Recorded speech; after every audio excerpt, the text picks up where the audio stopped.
வாழ்வோம் வாழ்விப்போம். நான் உங்க சுசி. வாழ்க்கையை வடிவமைப்பும் நிகழ்ச்சிக்கு உங்களை அன்புடன் வரவேற்கிறேன். நல்லவனாக வாழ்க்கையில் அமைதியாகவும் ஆனந்தமாகவும் வாழ்வதற்கு உரிய வழிகளை கண்டறிய வேண்டும். யார் தன் வாழ்க்கையில் அமைதியாகவும் ஆனந்தமாகவும் வாழ்ந்து மற்றவர்களுக்கும் உதவுகின்றார்களோ அவர்களை நாடி சென்றால் நீங்களும் நல்லவர்களாக முடியும் என்று இறைவன் ஞானவெளி மெய்கிறான் நினைத்து அவர்கள் கூறும் நல் வழியினை அனைவரும் இணைந்து கேட்போம். வாருங்கள். வாழ்வோம் வாழ்விப்போம். வாழ்வோம் வாழ்விப்போம். அன்பிற்குரியவர்களே, ஒவ்வொருவரும் ஒரு லட்சியத்தோடு மண்ணில் வாழ்கிறார்கள். லட்சியம் இல்லாதவர்கள் யாருமே இல்லை. சிறு வயதில் இருந்தே தாங்கள் யாரை பார்க்கின்றோமோ அவர்களைப் போல் வாழ வேண்டும் என்கின்ற ஆசை அடிமனதில் உதயமாகிவிடுகிறது. பள்ளி பருவத்திலே பார்க்கின்ற பொழுது ஆசிரியரை போல் வாழ வேண்டும், கல்லூரியில் செல்கின்ற பொழுது பேராசிரியரை போல் வாழ வேண்டும், பணி நிலைகளில் செல்கின்ற பொழுது தங்களை விட மூத்தவர்களைப் போல் அதிகாரிகளைப் போல் நாமளும் ஆட்டம் காட்ட வேண்டும் என்கின்ற எண்ணம் அடிமனதில் தளிர்விட ஆரம்பித்து விடுகிறது. இது நல்ல குணம்தான், தப்பில்லை. தன்னை வளர்த்து கொள்வதற்கு தான் மேல்கொண்டு உந்தி எழுவதற்கு இது உதவுகிறது. இந்த நிலையில்தான் நீங்கள் எந்த வழியில் செல்வது என்பதை தடம் அறிய வேண்டும்.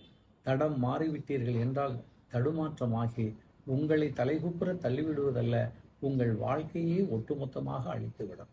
எனவே நாம் யாரை சார்ந்து வாழ்வது, யாரை போல் வாழ்வது என்கின்ற ஒரு எண்ணத்தை வளர்ப்பது தவறில்லை.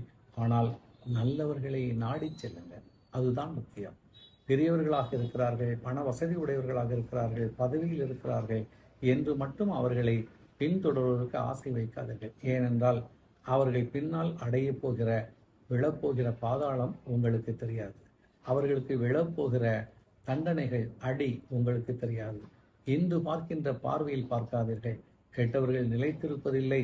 ஆடலாம், சாடலாம், அதிகாரம் பண்ணலாம், பம்பு செய்யலாம், ஒவ்வொருவரையும் மிரட்டி இருக்கலாம், ஆனால் நிரந்தரம் இருக்காது. இந்த உடம்பில் இரத்த ஓட்டமும் துடிப்பும் இருக்கிற வரைதான் மனிதனுடைய வேகமும். எனவே ஒவ்வொரு மனிதனையும் பார்க்கின்ற பொழுது அமைதியாக ஆனந்தமாக வாழ்வதற்குரிய வழிகளை தேட வேண்டும் என்கின்ற எண்ணத்தை நீங்கள் உங்களிடம் பதித்து, யார் அந்த வண்ணத்தில் அமைதியாக வாழ்கிறார்கள், ஆனந்தமாக வாழ்கிறார்கள், தாங்களும் வாழ்ந்து மற்றவர்களுக்கும் உதவுகிறார்கள் என்பதை தேடி பாருங்கள். அத்தகையவர்களை பார்த்து நீங்கள் நாடி சென்றீர்கள் என்றால் நிச்சயமாக நீங்கள் நல்லவர்களாகிவிடுங்கள். எங்கே எந்த கல்லூரியில் யாரிடம் பயிற்சி எடுக்கிறீர்களோ அதை சார்ந்துதான் உங்களுடைய ஆற்றலும் வெளிப்பாடும் இல்லையா? அதே மாதிரிதான் யாரை தேடி செல்கிறீர்களோ, யாரை பின்பற்றி செல்கிறீர்களோ, யாரை போல் வாழ ஆசைப்படுகிறீர்களோ அதுபோல்தான் நீங்கள் ஆவீர்கள். எனவே நல்லவர்களை நாடி சென்றால் நிச்சயமாக நீங்கள் நல்லவர்தான்.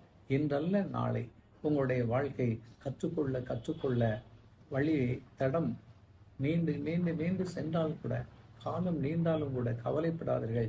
நல்ல விஷயத்தை உங்களுக்குள் கிரகித்து மற்றவர்களுக்கும் கற்றுக் கொடுத்து வாழ்கின்ற பொழுது உங்கள் வாழ்க்கை உயர்ந்த வாழ்வாகிவிடும். எனவே நல்லவர்களாக வாழ வேண்டும் என்று ஆசை கொண்டீர்கள் என்றால் நல்லவர்களை பற்றிய பாடங்களை படியுங்கள், நல்லவர்களை பற்றிய விஷயங்களை கேளுங்கள்.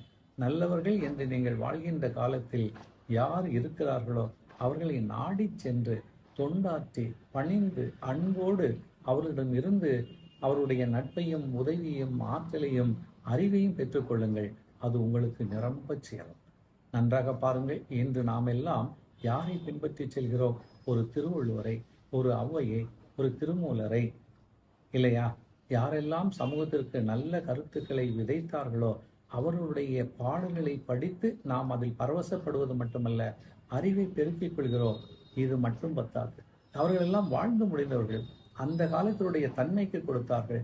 ஆனால் நேரடியாக பயிற்சி பெறுகிற பொழுதுதான் நம்மிடம் இருக்கின்ற குற்றம் குறைகளை சுட்டி காட்டி நம்மளை திருத்துவதற்கு வாய்ப்புள்ளது. எனவே நீங்கள் வாழ்கின்ற காலத்தில் யார் நல்லவர் என்பதை அடையாளம் காணுங்கள். உங்கள் கருத்திற்கு ஒத்து போகின்ற வண்ணத்தில் இருப்பவர்களை நீங்களே தேடிச் செல்லுங்கள். அவர்கள் வர வேண்டும், வாய்ப்பு வரும்போது பார்க்கலாம் என்று மட்டும் காலத்தை விரயமாக்கிறார்கள். கவனத்தோடும் கணிப்போடும் நீங்கள் அவர்களை தேடிச் சென்றால், நல்லவர்களை நாடிச் சென்றால் நிச்சயமாக நீங்கள் நல்லவர்களாகிவிடுவீர்கள். உங்கள் வாழ்க்கை நாளைக்கு வரலாறாகும் என்பது உண்மை என்று சொல்லி நிறைவு செய்கிறேன். வாழ்வோம்.